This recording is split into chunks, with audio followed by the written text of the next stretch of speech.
El texto o los textos que escojo para esta ocasión están en el Evangelio según Marcos, capítulo 1, versículos 35 al 39.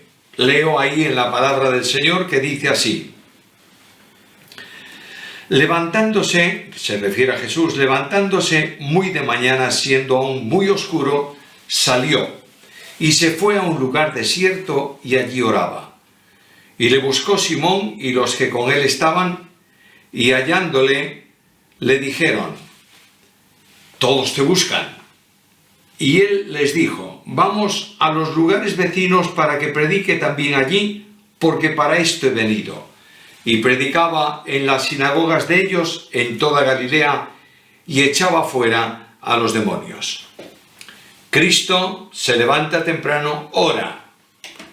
Y cuando Pedro, que es el hombre de hablar rápido, se da cuenta que la gente vino y está buscando al Señor, probablemente en la puerta de la casa, todo aquello lleno de gente, dice: bueno, ya está la gente aquí, vamos a despertar al maestro. El maestro estaba despierto desde hacía mucho tiempo y había salido de aquel lugar silenciosamente y se fue a un sitio donde había tranquilidad para orar, y allí estuvo orando. Y cuando Pedro le dice: mira que todos te buscan, él dice: no me interesa la popularidad, Pedro.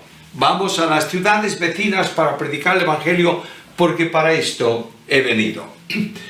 Cuando consideramos algo en relación con la vida cristiana, bien del individuo o bien de la Iglesia, no debemos hacerlo nunca perdiendo de vista a Cristo. Cristo es el ejemplo de vida cristiana. La Biblia me dice que tenemos que caminar con los ojos puestos en Jesús.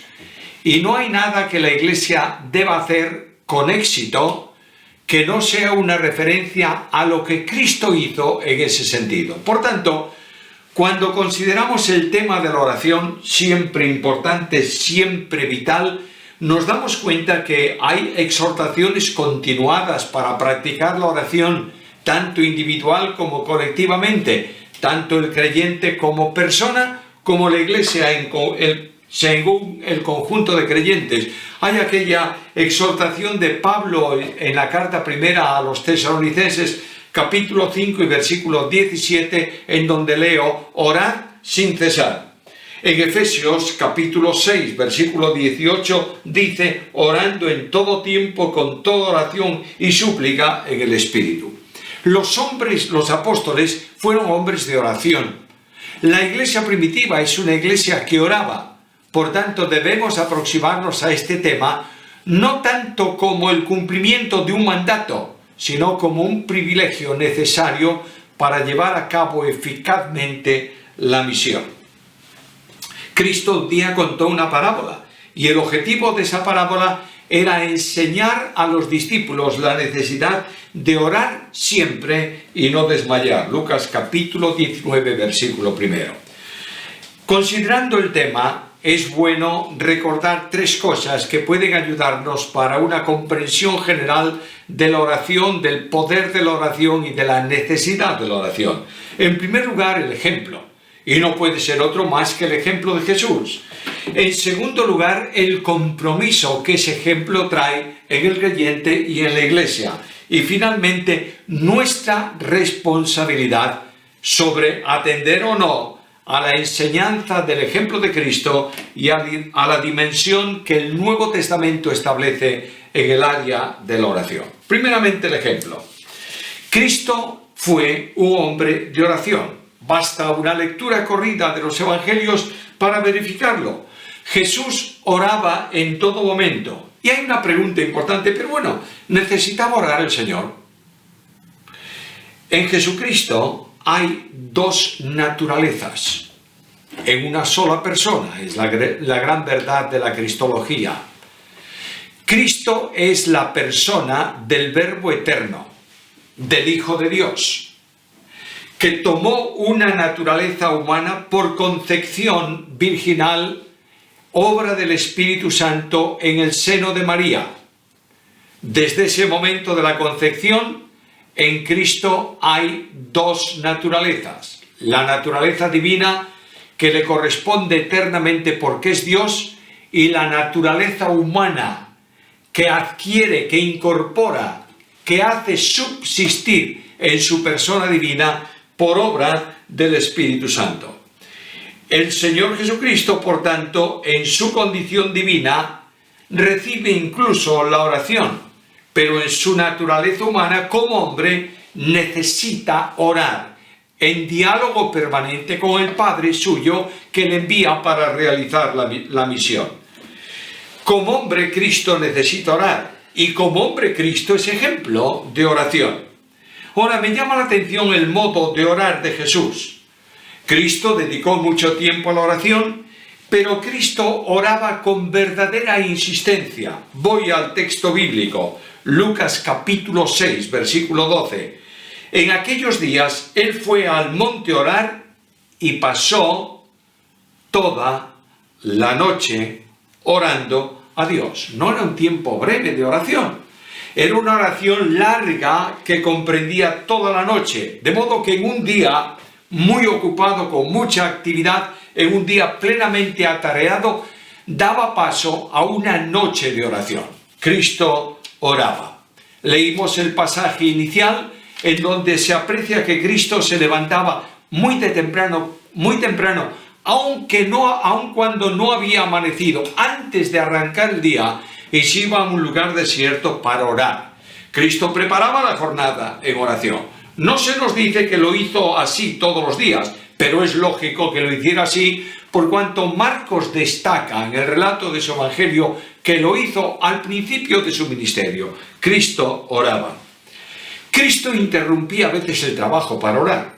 Por ejemplo, Lucas capítulo 5, versículo 16, en medio de toda la actividad de sanar enfermos, de enseñar la Escritura, de visitar la sinagoga todos los sábados, de enseñar en las casas, nos dice Lucas que él se apartaba a los lugares desiertos y allí oraba. Cuando la Biblia habla de un lugar desierto, no está refiriéndose a una extensión de arena, está refiriéndose a un sitio donde no hay población, donde se puede estar tranquilo. Y Cristo se retiraba allí para orar. Cristo además oraba de un modo distinto a la forma en que lo hacían los fariseos. El fariseo, dice la Escritura, que levantaba las manos al cielo. Muchas veces el fariseo, en su costumbre de orar 3 veces al día, por la mañana temprano iba a la sinagoga, porque no había gente en la calle y él iba a la sinagoga. Pero al mediodía, la segunda oración del día, normalmente el fariseo no llegaba a tiempo a la sinagoga, pero sí llegaba a la plaza principal de la ciudad. Y allí levantaba las manos al cielo y pronunciaba su larga oración para ser aplaudido, escuchado, oído, respetado por las gentes. Pero Cristo no buscaba impactar a la gente, buscaba un diálogo con su Padre Celestial. Cristo daba gracias a Dios. Una de las formas de oración que me impactan mucho de Jesús es aquella en donde Cristo, antes de hacer un milagro, por ejemplo el de la resurrección de Lázaro, levantó los ojos al cielo y dijo: gracias, Padre, porque sé que me has oído. En otros momentos, en medio del ministerio, paraba un momento y decía: Padre, gracias, porque has revelado estas cosas a los inocentes, a los ignorantes, a los sencillos, a los simples, y las has escondido de los sabios. Yo tengo que ir encontrando ya aplicaciones personales en todos estos textos que la Biblia presenta sobre la oración de Jesús. En medio de gran actividad, el creyente tiene que buscar tiempo para la oración. Satanás va a procurar desviar nuestra atención de la oración, pero nosotros tenemos que ver al Maestro levantándose temprano antes de empezar la jornada para orar. ¿Lo estamos haciendo? El problema de las oraciones rituales que eran propias de los fariseos afectan muchas veces a la iglesia de Cristo. Yo recuerdo cuando era un niño pequeño, un joven, un adolescente en la iglesia, había un hermano que repetía literalmente la misma oración cada vez que oraba. ¿Sabéis lo que hacíamos los jóvenes? Íbamos por delante repitiendo la oración antes que él la pronunciase, y siempre era lo mismo. La oración ritual es una oración que molesta a Dios y Cristo dice, no uséis vana palabrería con los que no son creyentes. Muchas veces nosotros usamos una oración reiterativa que dice siempre la misma cosa y casi es un rezo mucho más que una oración. Los creyentes somos llamados a oración de gratitud, que dedique tiempo para decirle a Dios gracias por lo que tú estás haciendo. Estamos ocupando nuestro ministerio de oración de esta manera. Nosotros necesitamos orar mucho tiempo en privado, más que en público. No es que la oración colectiva, pública de la iglesia no sea necesaria, es necesaria. No es que la Biblia no enseñe, no ilustre que hay oraciones colectivas de iglesia y que traen efecto y surten efecto delante de Dios. No estoy diciendo que la iglesia no se reúna conjuntamente para orar, pero Cristo en el Sermón de la Montaña insiste una y otra vez, entra en tu cámara y cierra la puerta y sin que nadie oiga, ora a tu Padre que está en secreto y tu Padre que ve en secreto te recompensará. Necesitamos restaurar la vida de oración. Cristo oraba además en los momentos decisivos. Por ejemplo, al principio de su ministerio, cuando el pueblo acudía a Juan para ser bautizado, y él fue también para ser bautizado por Juan en el Jordán, dice Lucas en el capítulo 3 y versículo 21, que aconteció que cuando todo el pueblo se bautizaba, también Jesús fue bautizado, y orando, el cielo se abrió. Cristo oraba al principio de su ministerio, en los momentos cruciales en que tenía que iniciar algo. Cristo oraba. Y Cristo oraba también cuando tenía que tomar una decisión importante. Leo otro texto de la Escritura. Lucas capítulo 6, versículos 12 y 13. En aquellos días, él fue al monte a orar y pasó la noche orando a Dios. Y cuando era de día, llamó a sus discípulos y escogió a 12 de ellos, a los cuales llamó apóstoles. Por tanto, él va a escoger a los discípulos. Probablemente yo hubiera hecho algo diferente. Cuando yo tengo que escoger a alguien para algún ministerio en la iglesia, me fijo en sus características personales. Es así, es capaz de esto, tiene un testimonio X, todo lo demás. Cristo dedicó la noche entera no tanto a pensar en los 12, sino a hablar de los 12 al Padre Celestial. Cuando Cristo tiene delante de sí el final de su ministerio, dedica tiempo a la oración. Lucas capítulo 9, versículos 28 al 29. Aconteció como 8 días después de estas palabras, que tomó a Pedro y a Juan y a Jacobo y subió al monte a orar, y entre tanto que oraba, la apariencia de su rostro se hizo otra, y su vestido blanco y resplandeciente. Cristo está anunciando a los discípulos que él iba a ser llevado, o que iba a ir a Jerusalén, iba a ser entregado en manos de los hombres, lo iban a tomar y lo iban a crucificar. Y frente a esta situación, Cristo sube al monte, va a darles un anticipo del reino de los cielos visiblemente, pero sube al monte y dedica tiempo a orar. Y en esa oración con su Padre se produce la transfiguración. Cristo entra en la última etapa, en las últimas horas de su vida aquí en la tierra, y entra en Getsemaní. Y nos dice el texto de Lucas 22:42, que estando en agonía, oraba más intensamente. Y luego la hora de la prueba. Y luego el silencio de la cruz y la oscuridad del Gólgota que tapa a los ojos de la gente lo que ocurría con el crucificado. Y dice el texto que después de esa hora de tinieblas, de esas tres tinieblas, Cristo dijo, Dios mío, ¿por qué me has desamparado? Cristo va a morir.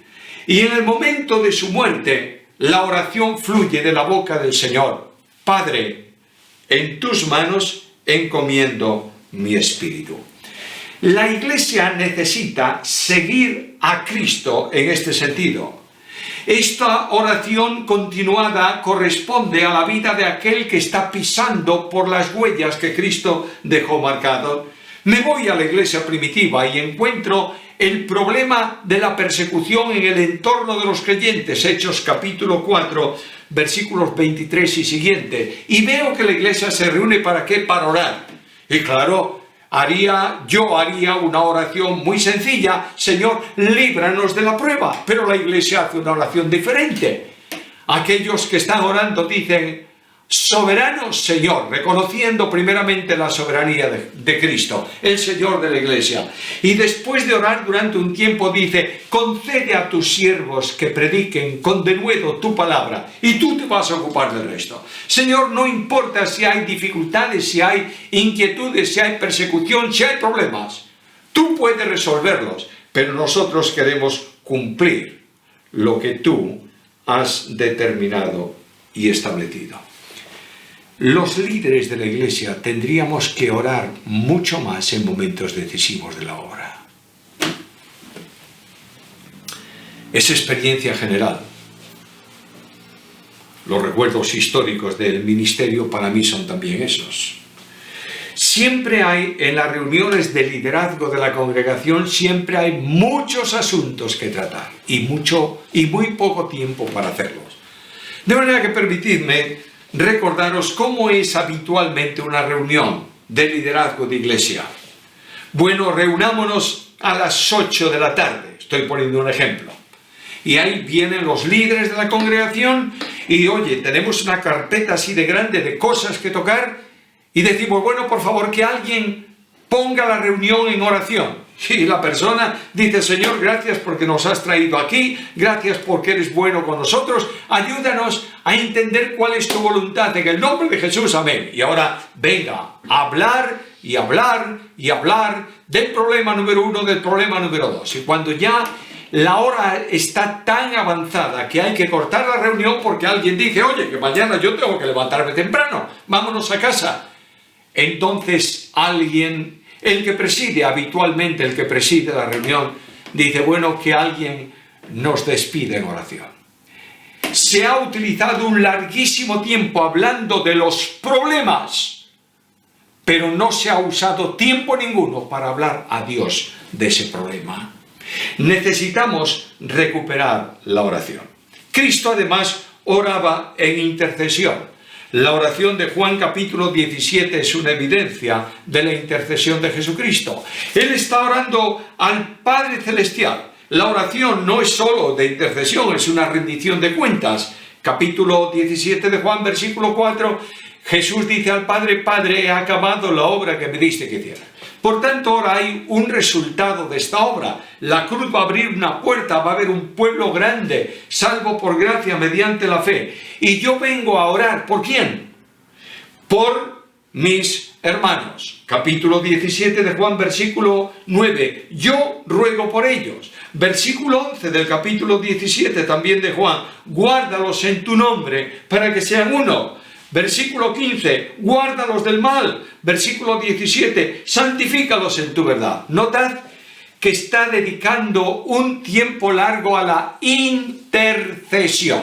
Yo no sé si esto es normal en vuestra congregación, pero es muy raro en muchas iglesias. La iglesia está pidiendo, pero no está intercediendo por los hermanos. No se llevan a la presencia del Señor el nombre de aquellos que tienen problemas o dificultades espirituales. No se presentan delante del Señor aquellos que antes venían y ahora están alejados.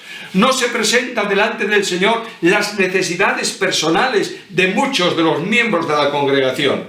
Y mucho menos orar por la fe de los hermanos. Ahí tienes el ejemplo de Cristo cuando dice a Pedro: Pedro, yo he orado para que tu fe no falte. Lucas capítulo 22, versículo 32. Viene una aplicación personal de todo esto. Necesitamos retornar a la oración de intercesión. Uno de los ministerios muy descuidados es precisamente esto. Y no hay iglesia victoriosa que no tenga un énfasis notorio en la oración de intercesión. Intercediendo por los hermanos de la iglesia, intercediendo por las familias. Maridos, ¿estáis orando por vuestra esposa y por vuestros hijos? Hay un ejemplo histórico muy interesante de Agustín de Hipona. Agustín tenía una madre, su madre se llamaba Mónica y Agustín era, yo no sé si esta palabra en Argentina es buena, hablar de pirata. Hablar de un pirata en el entorno español es hablar de una persona dislocada que es muy mal ejemplo, que lleva una vida muy poco ética, y así era Agustín. Y Mónica iba a la reunión y oraba por Agustín, y lloraba por Agustín, y vertía lágrimas en silencio sentada en la iglesia. Y un día el obispo de la iglesia le dijo: Mónica, ¿por qué lloras tanto? Y ella le dijo: Señor, lloro por mi hijo. Es un perdido y está alejado. Y aquel hombre le dijo a Mónica: no llores tanto, porque un hijo de tantas lágrimas no puede perderse. Dios alcanzó a Agustín. ¿Estás orando por tus hijos?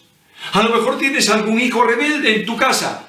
Muchas veces, permíteme este paréntesis, muchas veces los hijos son rebeldes por la conducta legalista de los padres. Y muchas veces los hijos están alejándose del Señor porque los padres los hemos agobiado en cuestiones religiosas, no en cuestiones espirituales. ¿Oras por ellos? ¿Tienes palabras duras y recias para tu hijo cuando no hace lo que tú quieres o lo que tú consideras que debe hacer? Esa amabilidad y condescendencia con él. Y estás llevando sobre tus rodillas en silencio, cargando en tu corazón las necesidades de tu hijo. Cristo oraba por la evangelización. Mira la oración de Jesús. Juan capítulo 17, versículo 20. Ruego no solo por estos, sino por los que han de creer en mí por la palabra de ellos. La Iglesia entendió que este era el modo necesario para sustentar en poder la evangelización. La evangelización no consiste solo en hablar acerca de Cristo. Es más, la evangelización en el tiempo actual en España alcanza a muy pocos con un discurso teológico acerca de Jesús. Yo diría que no alcanza a nadie. La gente hoy no quiere saber de Cristo, y no porque sea un país muy religioso o muy católico, lo que tú quieras, no por esto.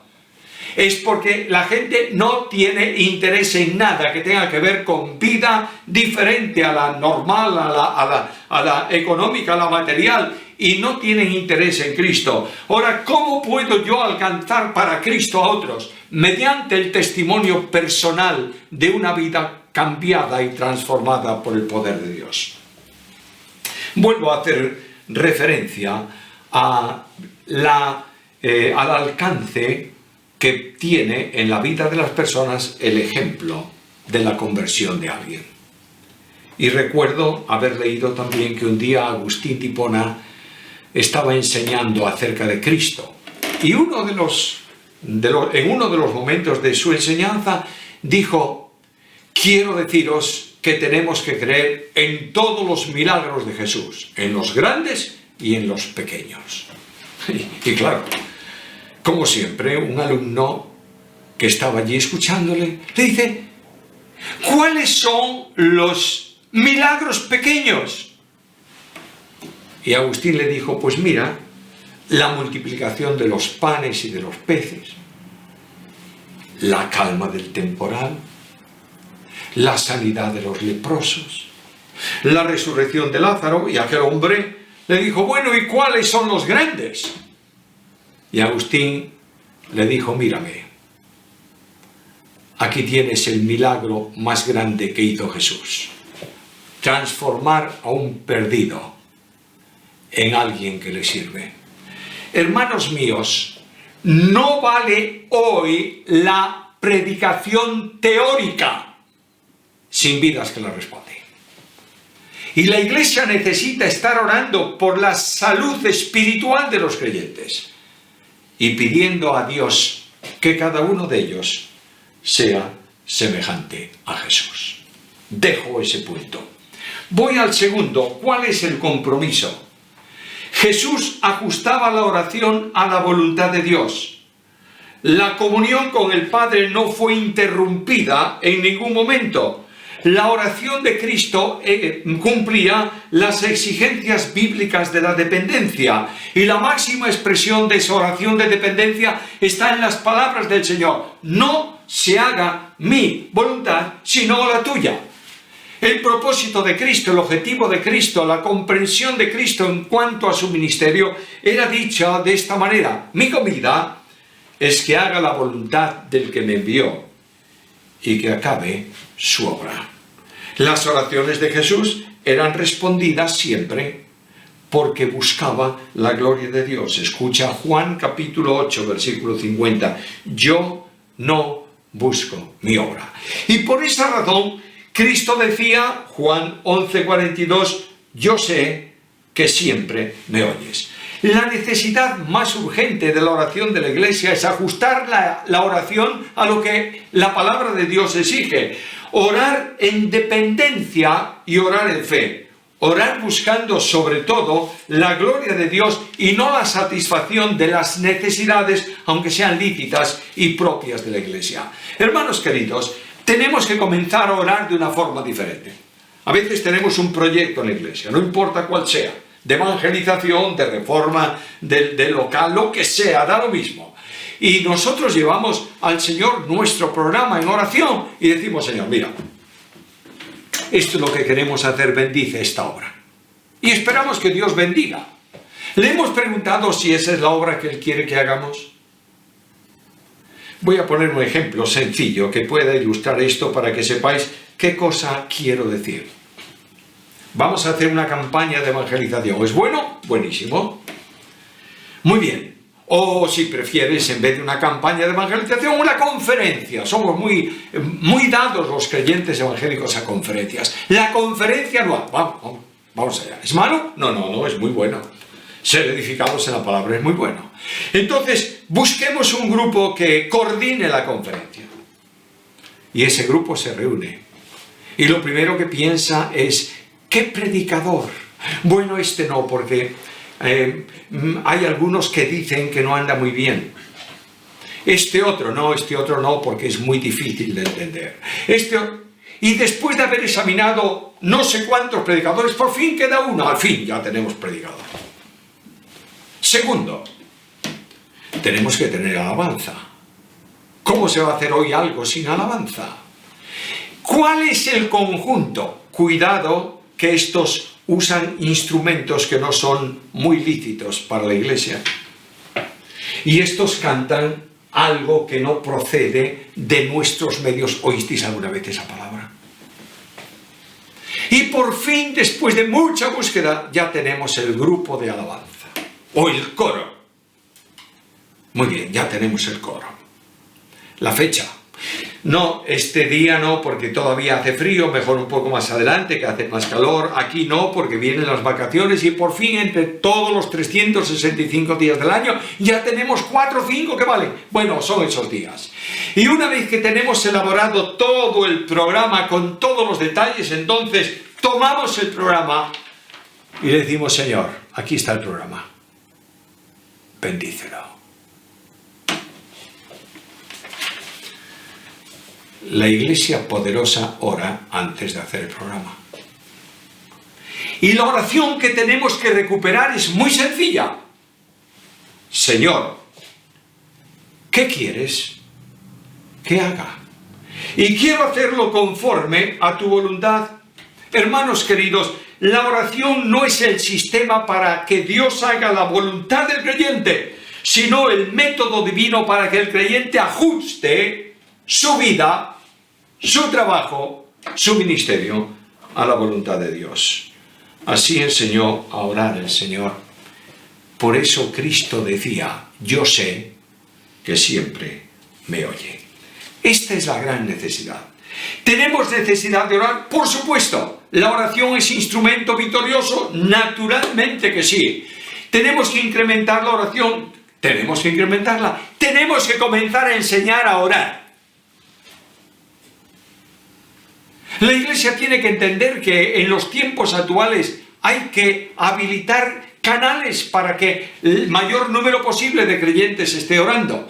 No siempre es posible en el tiempo de hoy que la gente vaya un día de semana a una determinada hora al templo para levantar oración colectiva, pero puede hacerlo en las casas. Formemos grupos de oración, supervisemos esos grupos de oración y veremos que hay mucha gente que puede orar un tiempo cada semana y Dios bendecirá la oración.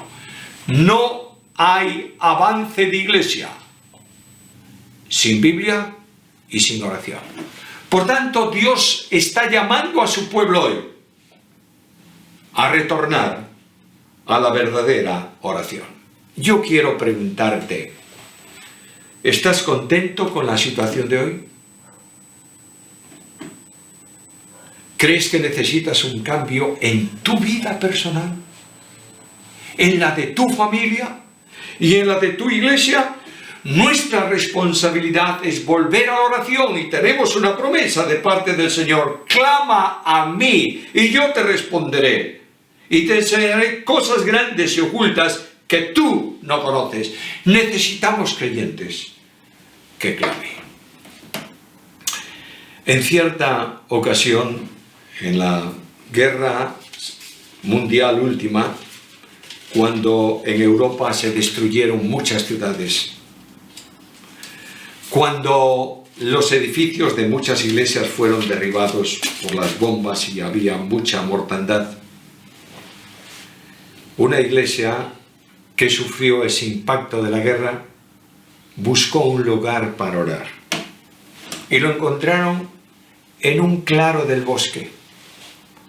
Y allí venían y se reunían en el claro del bosque entre los árboles y oraban, y Dios bendijo, y la iglesia fue reconstruida, y creció en una gran dimensión, y pasando el tiempo, el pastor de la iglesia dijo a los líderes de la congregación: hermanos, estoy notando que la iglesia está perdiendo vigor espiritual. ¿Qué tenemos que hacer? ¿Qué sugerís que debemos hacer? Y un anciano de la iglesia, anciano de edad, dijo: hace mucho tiempo que hemos olvidado el claro del bosque. Es decir, no teníamos nada más que el claro del bosque, pero podíamos orar a Dios de esa manera. Hermano, recupera espiritualmente hablando el claro del bosque y lleva a tu iglesia a la práctica bíblica de la oración. Y ora de forma que sea respondida, porque oras como Cristo hubiera orado en esa circunstancia. Y cuando tú alcanzas esa dimensión, verás que Dios responde la oración y nos lleva siempre en triunfo en Cristo Jesús. Que Él añada su bendición.